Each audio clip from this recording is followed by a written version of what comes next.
हिमालय की बर्फीली ऊंचाइयों में एक झील है। एक ऐसी झील जिसके किनारे सैकड़ों इंसानी कंकाल बिखरे पड़े हैं। ये कहानी है रूपकुंड की, जिसे कंकाल झील या स्केलेटन लेक भी कहते हैं, और ये आज भी दुनिया के सबसे बड़े अनसुलझे रहस्यों में से एक है। ये जो हम देख रहे हैं, ये कोई डरावनी फिल्म का सीन नहीं है। ये बिल्कुल असली है। बर्फ और पत्थरों के बीच बिखरी हुई ये हड्डियां, ये एक बहुत ही गहरे और पुराने राज की गवाह हैं, जिसने दशकों से वैज्ञानिकों और इतिहासकारों को उलझा रखा है। और ये झील दुनिया से लगभग कटी हुई है। यहां तक पहुंचना बहुत ही मुश्किल काम है, और यही बात इस रहस्य को और भी गहरा बना देती है। आखिर इतने सारे लोग इस वीरान सुनसान जगह पर कैसे और क्यों मारे गए? तो इस पूरे मामले को समझने के लिए हम सबसे पहले देखेंगे कि ये कंकाल मिले कैसे। फिर हम बात करेंगे पुरानी कहानियों और शुरुआती थ्योरीज की, और उसके बाद आएगा वो चौंकाने वाला डीएनए खुलासा जिसने पूरी कहानी ही पलट दी। और आखिर में हम उन सवालों पर गौर करेंगे जो आज भी हमें परेशान करते हैं। तो चलिए कहानी के बिल्कुल शुरुआत में चलते हैं। आखिर ये सब सामने आया कैसे? ये खौफनाक खोज हुई कैसे थी?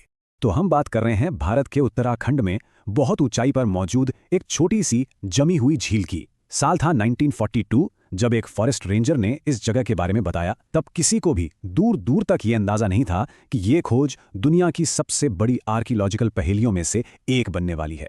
800। जरा सोचिए इस नंबर के बारे में। एक ही जगह पर करीब 800 इंसानों के कंकाल। ये कोई छोटा मोटा हादसा नहीं था, ये एक बहुत बड़ी त्रासदी थी, जिसके निशान आज भी वहां मौजूद हैं, खामोशी से अपनी कहानी का इंतजार करते हुए। अब जैसे ही ये कंकाल मिले, सवाल उठना तो लाजमी था कि आखिर ये लोग थे कौन और इनकी मौत हुई कैसे। जो शुरुआती जवाब मिले वो या तो पुरानी लोक कथाओं से आए या फिर शुरुआती साइंटिफिक अंदाजों से। वहां की लोकल कहानियों के हिसाब से कन्नौज के एक राजा अपनी रानी और पूरे लाव लश्कर के साथ नंदा देवी की तीर्थ यात्रा पर निकले थे। लेकिन कहते हैं कि उनके जश्न मनाने के तरीके से देवी नाराज हो गईं और उन्होंने एक ऐसा भयानक बर्फीला तूफान भेजा जिसने पूरे के पूरे दल को खत्म कर दिया।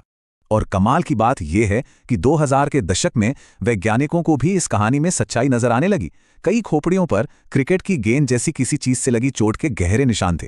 तो लंबे समय तक यही माना गया कि यह जवाब बिल्कुल सटीक है। ये लोक कथा से भी मेल खाता था, सबूतों से भी। ऐसा लगा जैसे रहस्य सुलझ गया है। 9वीं सदी में तीर्थयात्रियों का एक ग्रुप एक जबरदस्त ओलों के तूफान में फंस गया। Case closed. पर कहानी अभी खत्म नहीं हुई थी, बल्कि साइंस ने एक ऐसी करवट ली जिसकी किसी ने कल्पना भी नहीं की थी। 2019 में एक स्टडी सामने आई और इसने पूरी कहानी को सिर के बल खड़ा कर दिया। रिसर्चर्स ने इन कंकालों को समझने के लिए सबसे एडवांस तकनीकों का इस्तेमाल किया। उन्होंने हड्डियों से डीएनए निकाला, रेडियो कार्बन डेटिंग से उनकी सही उम्र पता की, और यहां तक कि ये भी पता लगा लिया कि वो लोग खाते क्या थे।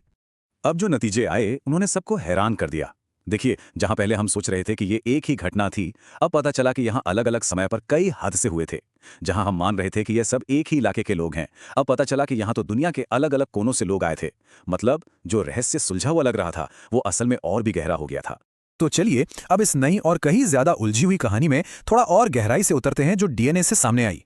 ये कहानी हमें भारत से लेकर मेडिटेरेनियन तक ले जाती है। और यहां आता है सबसे बड़ा झटका। ये सारे कंकाल एक ही समय के नहीं थे।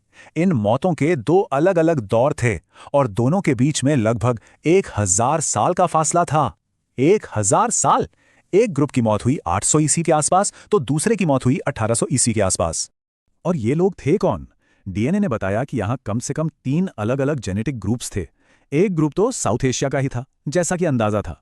लेकिन दूसरा सबसे बड़ा ग्रुप, ये वो हिस्सा था जिसने सबको हिलाकर रख दिया। ये लोग ईस्टर्न मेडिटेरेनियन से ताल्लुक रखते थे, यानी आज का ग्रीस और क्रेते। वो भला इतनी दूर हिमालय की इस वीरान झील पर क्या कर रहे थे? और ये फर्क सिर्फ डीएनए में नहीं था, बल्कि उनके खाने पीने की आदतों में भी था। जो साउथ एशियन ग्रुप था वो बाजरा वगैरह खाता था, जो उस इलाके में आम है। लेकिन जो मेडिटेरेनियन ग्रुप था, उनके खाने में गेहूं और जौ ज्यादा था। ये सारे छोटे छोटे सुराग इस बात को पक्का कर रहे थे कि ये दो बिल्कुल अलग अलग ग्रुप थे जो अलग अलग जगहों से आए थे। जैसा कि स्टडी की एक लीड रिसर्चर ने खुद कहा, ये नतीजे उनकी कल्पना से भी परे थे। रूपकुंड सिर्फ एक लोकल तीर्थ नहीं था, बल्कि एक ऐसी जगह थी जिसने किसी अनजान वजह से दुनिया के दूसरे कोने से भी लोगों को अपनी ओर खींचा था।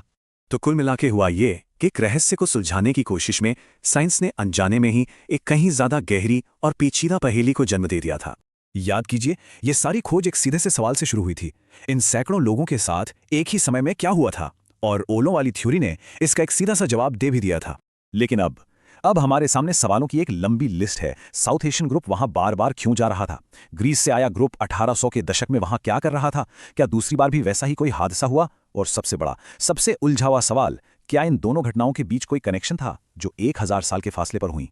और यही रूपकुंड का असली रहस्य है, एक अकेली झील की कहानी जो अब 2 महाद्वीपों और 1000 साल के इतिहास को आपस में जोड़ती है। ये हमें याद दिलाता है कि हमारा अतीत कितना पेचीदा और अनजान हो सकता है, और ये भी कि कुछ पहेलियां सुलझने के बजाय वक्त के साथ और भी गहरी होती चली जाती हैं।